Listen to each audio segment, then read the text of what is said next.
So we're about to daven mincha, and we're not going to say tachnun. It's Erev Purim Katan.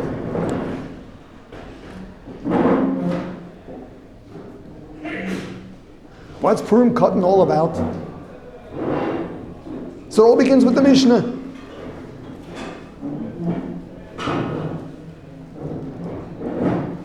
Mishnah tells us, Ein bein Adar Rishon l'Adar Sheni. There's no difference between Adar Rishon and Adar Sheni. Ela kriyas ha-Megillah matonas levyonim. Only that we don't read the Megillah, and we don't do the mitzvah of matonas levyonim, of gifts to the poor. That's only in the second Adar. But otherwise, there's no difference.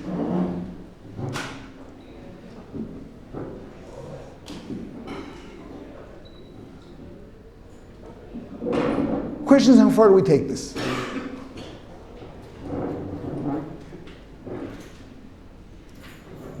In the earlier sources, they took it quite seriously.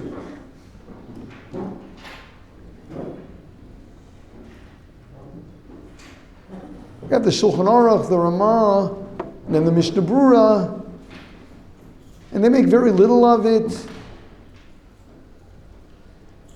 Now, what do you do on Purim Katan? Marbin Besuda. You have a little more of a Suda.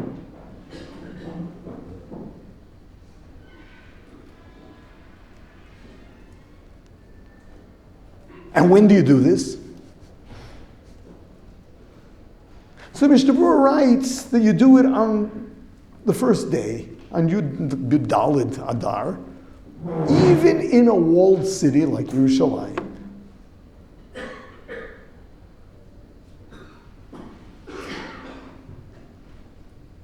Many contemporary poskim disagree with that, and they say it says Ein Bein. Ein Bein means there's no difference. So although we've toned it down a lot and just turned it into Ribui Suda, but at least get the days right. Ein Bein, there's no difference in Adar Rishon Adar Sheni. Now if we do that,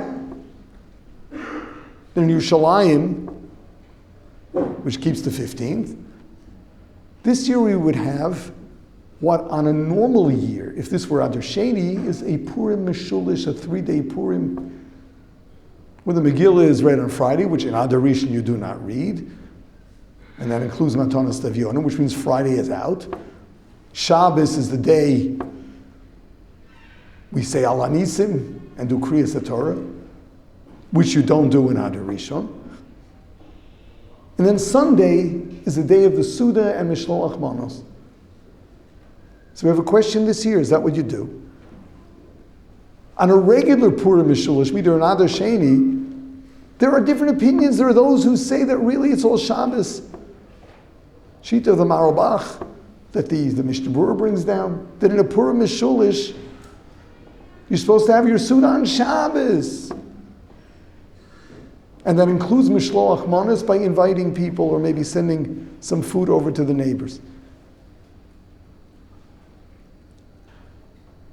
So Yerushalayim this year, when is the Ribui Suda? It's really Friday, according to the Mishnah Brura. And if you follow the other poskim, it's Shabbos or Sunday. So we have reason to be Ma'ariv Suda for 3 days in a row. See what the kitchen does here.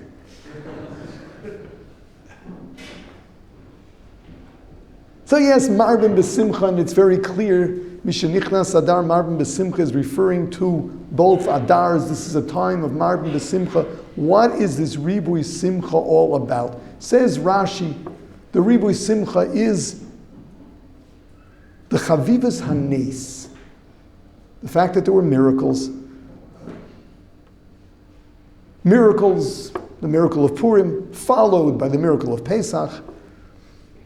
So Marvin B'Simcha. Because miracles took place a long time ago. The story of Purim, All right, not as far back as Yitzias Mitzrayim, but it was also a long time ago. It's the time of Golus Bavel. I'm talking about good 2,500 years ago easily.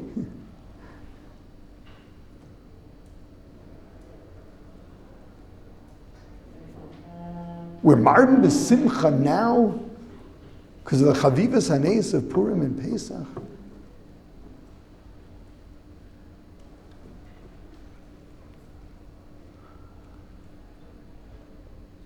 We understand that because miracles were done, Hashem brought miracles for us, we have reason to be thankful. But what's the joy?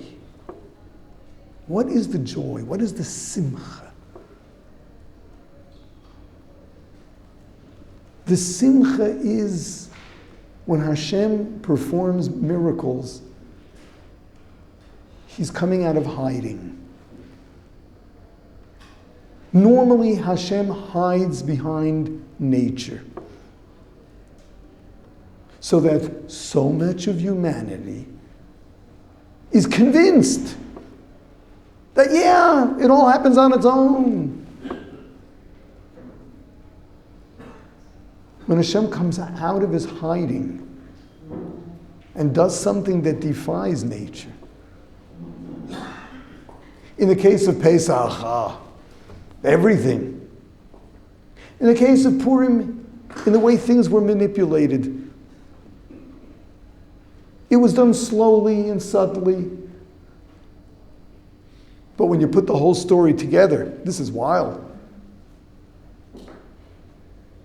That Achashverosh, who stopped the building of the second temple, should be brought to the point where he issues a decree for the Jews to get rid of all the anti-Semites in his kingdom. That is a miracle. Even though it happened very subtly. But it's a miracle. Hashem came out of hiding.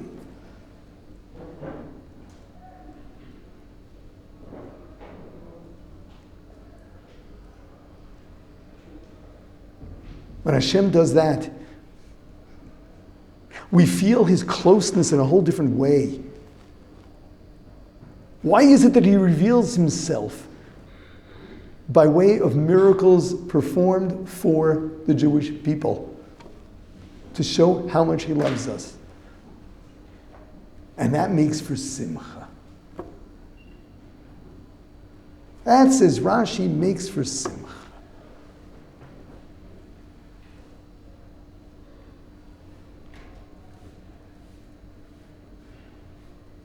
Even so, one may ask, it was a long time ago. So it's very clear. It's very clear from the Gemara that this is not just ancient history, but that this hanhaga of miracle, where Hashem, puts himself out a little bit more,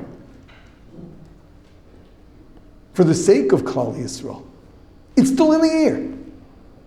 If you got a court case with a non-Jew, leave it for Adar. Even though Jews don't really have much mazel. In Adar we do.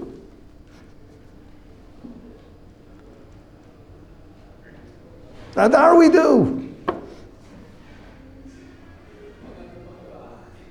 It's still in the air. Perhaps the sea doesn't split in Adar. But Hashem still goes that extra mile for us in a way that if you're just looking, you see it. He's not hiding. When things don't work out in our favor, we know he's hiding. When things do work out, we know he's not. It's still there. It's built in. And it's not limited to the court. This is a time when Hashem shows He loves us and doesn't have to hide behind nature and everything that can possibly look like chance. It's a special time for simcha. The simcha is the closeness that Hashem shows to us.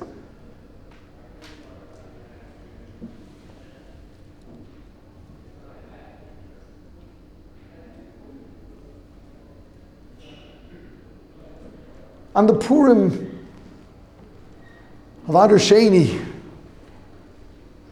the Gemara tells us you got to drink a lot.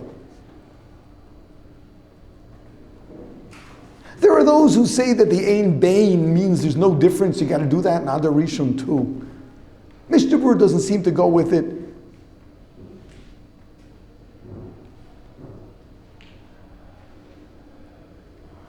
And perhaps we have an opportunity to celebrate two forms of Purim. One when we blow our brains, and one when we maintain them. The second Adar, we acknowledge the fact that we don't know what's going on. Hashem is always doing things that puzzle us, and He knows exactly what He's doing. In Adar Rishon, they don't get drunk. Calm, cool, collected, we feel the joy. No, we don't have the answers to all the questions. But we know that He performs miracles for us, and we know He's close. It seems that there are some years that you've got to do this twice. Once while using your brains and once while intoxicated. This is the right year. This is a year that puzzles. This is a year where there's so much we don't understand. And at the same time, we've got to feel that closeness. First, using our brains. Come on, Hashem only loves us and knows what He's doing. It just doesn't make sense. It doesn't make sense that after all these years He turned against us. It doesn't make sense He brought us back to Eretz Yisrael just to make life miserable for us. There's got to be a plan. This is the simcha that we're supposed to celebrate now. In the midst of hardship and uncertainty, we express the confidence that Hashem's on our side and things are only going to be for the better. Better than they were before it all started.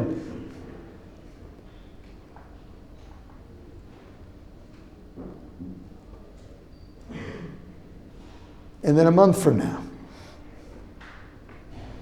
under the influence of alcohol, we'll actually celebrate the tzaras. And not just have the confidence that there's probably a surprise there, but we're going to feel the joy. We'll feel the joy in everything Hashem does for us, and for that you got to drink.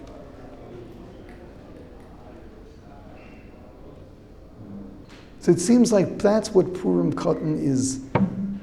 Feeling the closeness, feeling the warmth, celebrating it, enjoying it, despite what's going on, but from a rational point. And in Adar Sheni, we celebrate our troubles under the influence of alcohol. You can't do that and be sane at the same time. That you can only do in Adar Sheni.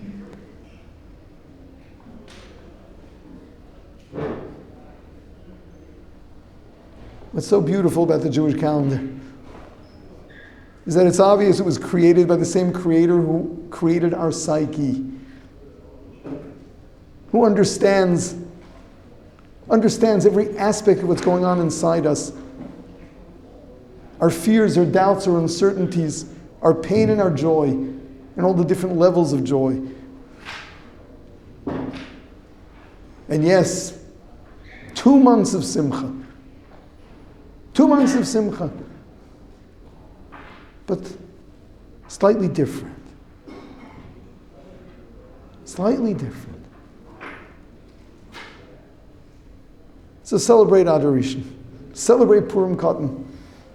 And yes, for 3 days, because we like keeping many chumras here. All 3 days. And who knows, maybe by Purim Gadol, maybe by Purim Sheni,